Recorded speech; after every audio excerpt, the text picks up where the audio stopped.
নবম শ্রেণী ষান্মাসিক মূল্যায়ন -2024। বিষয় ইসলাম শিক্ষা। পরীক্ষার তারিখ 15। মূল্যায়ন উপযোগী তথ্যাবলী। আল্লাহর পরিচয় কি? আল্লাহই সত্তাকে বলা হয়, যিনি অবশ্যম্ভাবী, সদা বিরাজমান। পূর্ণতা ও মহত্বের যত গুণ হতে পারে তিনি সেসব গুণের অধিকারী। আল্লাহ এক ও অদ্বিতীয়, তার কোনো শরিক নেই। তিনি সব সময় আছেন ও থাকবেন। তিনি সবাইকে জীবন দান করেন। আল্লাহ সর্বজ্ঞানী, সর্ববিষয়ে তার জ্ঞান সমভাবে পরিব্যাপ্ত। তার কাছে অতীত, বর্তমান ও ভবিষ্যতের কোনো পার্থক্য নেই। তার জ্ঞানে ত্রুটি বিচ্যুতির কোনো সম্ভাবনা নেই। প্রকাশ্য বা গোপন, অতীত বা ভবিষ্যৎ, ইহকাল বা পরকাল সব কিছুই তার কাছে সমান। পৃথিবীর কোনো কিছু তার পর্যবেক্ষণের বাইরে নয়। এই বিশাল পৃথিবী আল্লাহ স্বীয় ইচ্ছায় সৃষ্টি করেছেন। যখন যা সৃষ্টি করতে চেয়েছেন, সৃষ্টি করেছেন। তিনি কোনো কাজে বাধ্য নন।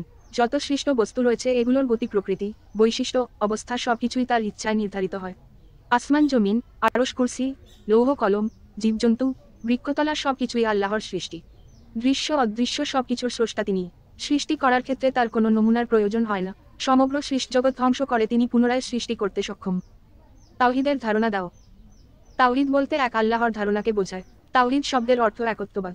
ইসলামী পরিভাষায় তাওহীদ হলো সৃষ্টি ও পরিচালনায় আল্লাহকে এক ও অদ্বিতীয় হিসেবে বিশ্বাস করা, সকল ইবাদাত উপাসনা কেবলমাত্র আল্লাহর জন্য, অন্য সবকিছুর উপাসনা ত্যাগ করা, আল্লাহর সুন্দর নামসমূহ ও সূর্য গুণাবলীকে তার জন্য সাব্যস্ত করা এবং দোষ ত্রুটি থেকে আল্লাহকে পবিত্র ও মুক্ত ঘোষণা করা।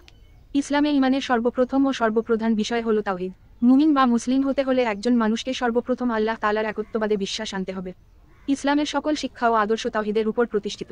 দুনিয়াতে যত নবী রাসূল এসেছেন সকলেই তাওহীদের দাওয়াত দিয়েছেন। তাওহীদ প্রতিষ্ঠা করার জন্য নবী রাসূলগণ আজীবন সংগ্রাম করেছেন। আল্লাহর সত্তা যেমন এক, তার সত্তার কোনো শরিক নেই, তেমনিভাবে তার গুণাবলীতেও কেউ শরিক নেই এবং একমাত্র তারই ইবাদত করতে হবে। ইবাদাতে তার সাথে কাউকে শরিক করা যাবে না। তাওহীদের বিপরীত হলো শিরক, অতএব একাধিক সৃষ্টিকর্তায় বিশ্বাস করা শিরক। আল্লাহর গুণাবলীতে কোনো সৃষ্টিকে শরিক করা মানুষের কোনো কল্যাণ সাধন কিংবা বিপদ মোচন ইত্যাদি বিষয়ে কোনো সৃষ্টিকে ক্ষমতাপ্রাপ্ত মনে করা যেমন শিরক, তেমনিভাবে আল্লাহর সাথে ইবাদাতে কাউকে শরিক করাও শিরক। আখিরাতের প্রতি ঈমান কি? আখিরাত একটি আরবি শব্দ যা দ্বারা মৃত্যু পরবর্তী জীবনকে বোঝায়। আখিরাত বা পরকালের জীবনের শুরু আছে কিন্তু শেষ নেই। আখিরাতে মানুষের দুনিয়ার কাজকর্মের হিসাব নেওয়া হবে এবং অতঃপর ভালো কাজের জন্য পুরস্কার এবং মন্দ কাজের জন্য শাস্তি দেওয়া হবে। যারা আখিরাতে বিশ্বাস করেন না তথা আখিরাতের প্রতি অবিশ্বাসের ফলে তাদের চরিত্র মন্দ হতে থাকে।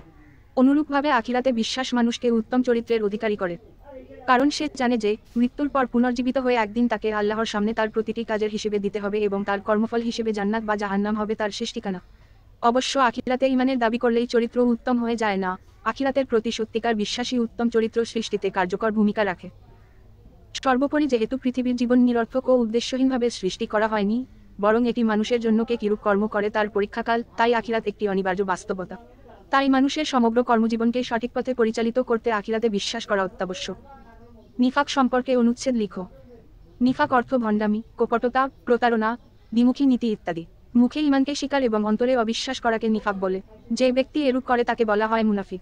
মুনাফিকরা সাধারণত সামাজিক ও পার্থিব লাভের জন্য এরূপ কাজ করে থাকে। মুনাফিক সঙ্গী হিসেবে মুসলমান এবং কাফের উভয় দলের সাথেই থাকে। এরা প্রকাশ্যে নিজেদের মুসলমান হিসেবে দাবি করে কিন্তু গোপনে ইসলামের দিক নির্দেশনা অস্বীকার করে। আল্লাহ তাআলা বলেন, আর আল্লাহ সাক্ষ্য দেন যে মুনাফিকরা নিশ্চয় মিথ্যাবাদী। সূরা আল মুনাফিকুন ০১। মুনাফিকের নিদর্শন তিনটি। ১. মিথ্যা কথা বলা। ২.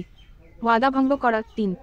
আমানতের খেয়ানত করা। নিফাক নৈতিকতা ও মানবিকতার আদর্শের বিপরীত কাজ। নিফাক অত্যন্ত জঘন্যতম একটি কাজ যা মানুষের চরিত্র ধ্বংসের প্রথম কারণ। এর ফলে মানুষ অন্যায় ও অশ্লীল কাজে অভ্যস্ত হয়ে যায়। ফলে মানুষের নৈতিক ও মানবিক মূল্যবোধ বিনষ্ট হয় এবং নিজেদের ভিতর অবিশ্বাস ও সন্দেহের সৃষ্টি হয়, যার ফলে সমাজে মারামারি, হানাহানি, ঝগড়া বিবাদ ও অশান্তি দেখা দেয়।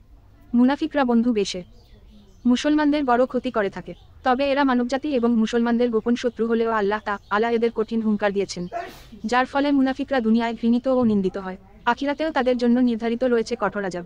আল্লাহ তাআলা বলেন, নিশ্চয় মুনাফিকদের স্থান জাহান্নামের সর্বনিম্ন স্তরে। সূরা আন-নিসা -145। কাফারা কি? কুফরের শাস্তি কি হবে? আরবি কুফর শব্দটি অবিশ্বাস, অস্বীকার, অকৃতজ্ঞতা ইত্যাদি অর্থে ব্যবহৃত হয়। শব্দটির মূল অর্থ আবৃত করা বা ঢেকে রাখা। ইসলামী পরিভাষায় মহান আল্লাহর অস্তিত্বকে অবিশ্বাস ও অস্বীকার করা কুফর। অর্থাৎ আল্লাহ এবং তার রাসূলের এবং ঈমানের রুকনগুলোতে বিশ্বাস না থাকাকেই ইসলামের পরিভাষায় কুফর বলে গণ্য হয়। অস্বীকার, সন্দেহ, দ্বিধা, হিংসা, অহংকার ইত্যাদি যেকোনো কারণে যদি কারো মধ্যে ঈমান বা দৃঢ় প্রত্যয়ের বিশ্বাস অনুপস্থিত থাকে তবে তাকে ইসলামী পরিভাষায় কুফর বলে গণ্য করা হয়। অনুরূপভাবে মহান আল্লাহ ছাড়া অন্য কাউকে কোনো বিষয়ে তার সমতুল্য বা সমকক্ষ বা তার সাথে তুলনীয় বলে বিশ্বাস করার মাধ্যমে আল্লাহর একত্ব ও অতুলনীয়ত্ব অস্বীকার করাও কুফর। যে ব্যক্তি ইসলাম গ্রহণ করে না, আল্লাহর দিনকে স্বীকার করে না, তারাই কাফির মুশরিক। তাদের জন্য রয়েছে দুনিয়া ও আখিরাতের দুর্ভোগ এবং অনন্ত অসীম শাস্তি। যে ব্যক্তি আল্লাহর প্রতি বিশ্বাস স্থাপন করে, আল্লাহ তার জন্য দুনিয়া ও আখিরাতে বিশেষ প্রতিদান প্রস্তুত করে রেখেছেন এবং যে তার কুফরি করে তাকে কঠিন শাস্তি দেওয়ার অঙ্গীকার করেছেন। HR সাকলাইন শর্ট টিউটোরিয়াল এর সাথে থাকার জন্য আপনাদের ধন্যবাদ।